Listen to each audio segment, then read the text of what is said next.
There's a moment in every job interview when someone asks you a question and your mind just goes completely blank. Your English disappears, your heart races. Today, we're making sure that never happens to you again. Welcome back to Be Easy English. I'm Bella. And I'm Jake. And today, we're talking about 7 English phrases that save you when your mind goes blank in an interview. Oh, this was important. It really is. By the end of this episode, you'll have 7 simple phrases ready in your pocket. Phrases that buy you time, calm your nerves, and keep the conversation moving without freezing, without second-guessing, without translating in your head. I love that. Without translating in your head. That's the goal. Okay, did you bring the good coffee today? I did. 2 cups, one for me, one for emergencies. Emergencies. I love that you have emergency coffee. I always have emergency coffee. How's the dog? Still chewing my shoes. Different shoes, same problem. He's committed. He really is. Quick thing, if you're new here, hit that subscribe button. We're uploading a new English conversation every single day, and you don't want to miss the next one. And honestly, this channel is still pretty new. We're building it from scratch, one episode at a time. Yeah, we're posting every day because we really believe in this, in the idea that you can learn English in a calm, friendly way. No pressure, no boring lectures. Just 2 friends, one topic, and you. So if you're here, thank you. It genuinely means a lot to us. It really does. Okay, so can I tell you something embarrassing? Always. I had this interview a few years ago. Big company, important job. I really wanted it. Okay. And the person asked me one simple question. Tell me about a time you handled stress. That's an easy question. Should be easy, right? But my mind went completely blank. Oh no. Like empty, white room, nothing. White room. So I said, that's a really good question. And then I just breathed. Mm-hmm. Then I said, let me think about that for a moment. And I actually took the moment. Okay, that's smart. And by the time I was done thinking, I had a full answer ready. Did you get the job? I did, actually. Wait, really? Yeah. And here's the thing. The only reason I got it was those 2 little phrases. They saved me. That's amazing. They gave me space. They made me sound calm, even though inside I was completely panicking. Right, because if you just stayed silent, that would have felt very different. Exactly. Silence in an interview feels like 10 years. 2 seconds feels like 10 years. It really does. But if you fill that silence with a calm phrase, suddenly you sound thoughtful instead of frozen. That's a huge difference. Huge. Wait, hold on. Did you hear what you just did? What? You just told us the entire topic of today's episode without even trying. Oh? You used 2 phrases. That's a really good question, and let me think about that for a moment. And those are exactly the kind of phrases we're teaching today. I didn't even plan that. I know, that's the point. These phrases are so natural that native speakers use them without thinking. Right. And friends, if you've ever frozen in an interview or in any English conversation, please know you are not alone. This happens to native speakers too. It happens to me even now. Yeah, it happens to all of us. So today we're giving you 7 phrases, 7 simple, powerful phrases, 3 groups, and by the end, you'll have them all ready, like little safety nets for your brain. Exactly. We'll break it down together. 3 groups, 7 phrases. Easy to remember. Okay, so the first group, I call it the time buyers. These are phrases you use when you just need a few seconds to think. Pure time buyers. Phrase number 1, that's a really good question. Classic. It's the most common one, and there's a reason it works. Right. It makes the other person feel good, and it buys you maybe 3 seconds. 3 full seconds, which feels like an hour when your brain is empty. So true. So let me give you an example. The interviewer asks, "Why do you want to work here?" Okay. And you say, "That's a really good question. I think it's because," and now you have a moment to actually think. Smart. Now, small warning, don't use this for every question. No. If every answer starts with, "That's a really good question," it sounds rehearsed. Yeah, the interviewer notices. Use it once, maybe twice, not 5 times. Good rule. Phrase number 2, let me think about that for a moment. This one's powerful Why?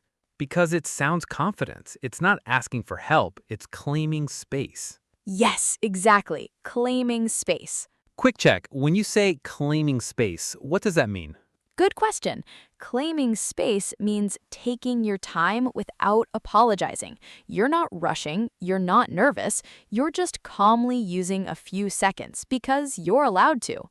Ah, so it's about confidence, not silence. Exactly. Okay, so an example. The question, what's your biggest weakness? Ooh, tough one. And you say, let me think about that for a moment. Then you actually pause, 3-4 seconds. That pause is gold. And then you give a real honest answer. And the interviewer almost always says, of course, take your time. Yes, every single time. Now, phrase number 3. This is the one I personally use the most. Tell me. That's interesting. I want to give you a thoughtful answer. Oh, that's a great one.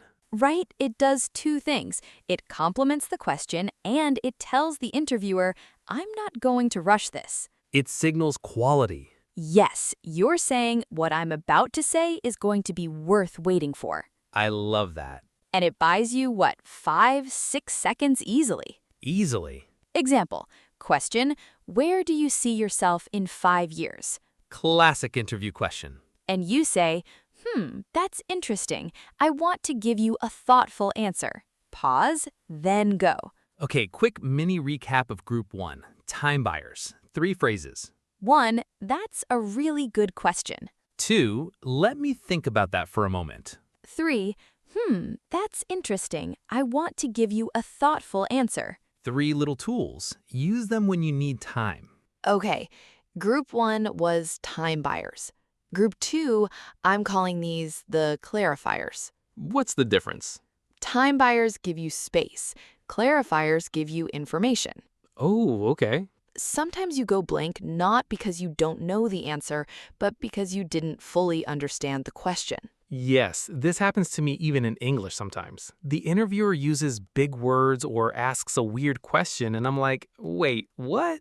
Exactly.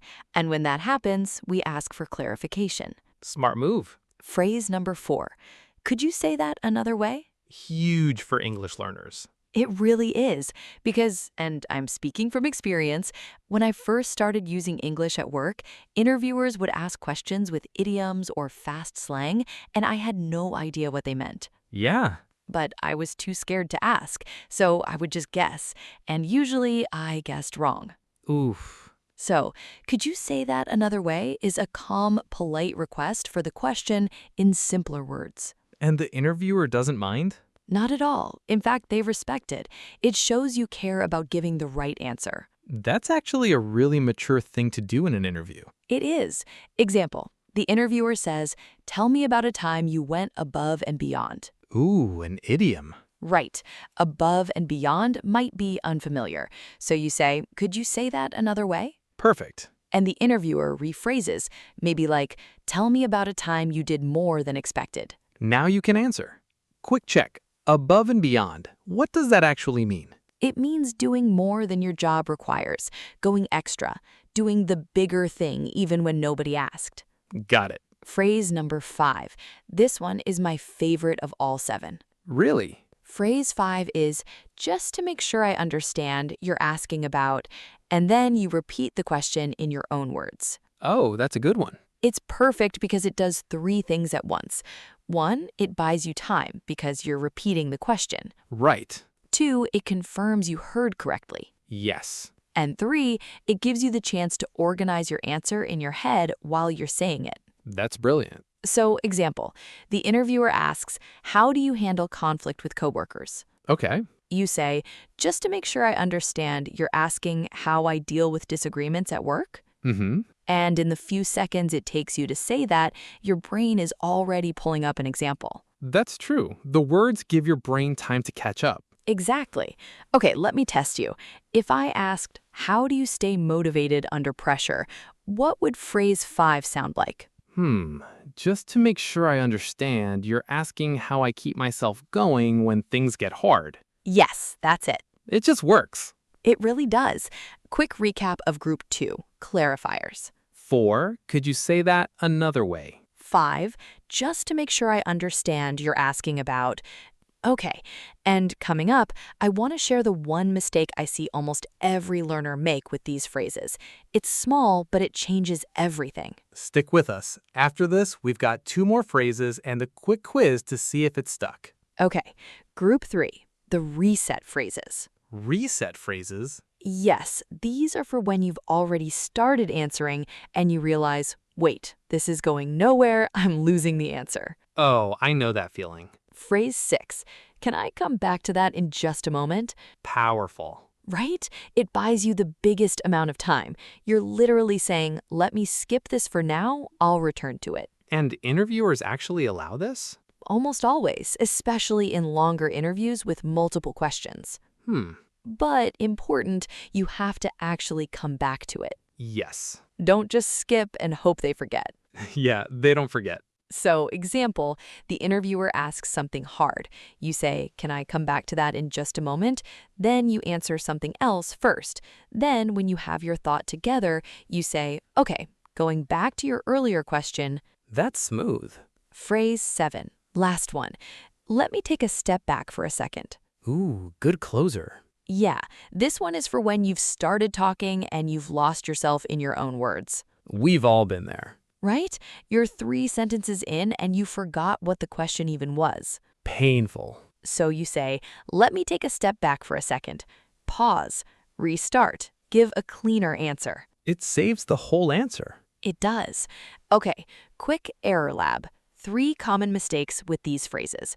Mistake number 1, and I used to do this all the time, using the phrase but then not pausing. Oh, big one. You say, let me think about that for a moment, and then immediately start talking. You wasted the phrase. Right. The whole point is the pause. The pause is the phrase. Mistake number 2, using the same phrase 3 times in one interview. Guilty. It sounds rehearsed. The interviewer notices. So vary them. Use phrase 1 once, phrase 2 once, phrase 4 if needed. Mix them. Mistake number 3. Saying the phrase with a panicked voice. Oh no. If your voice is shaking, the phrase doesn't help.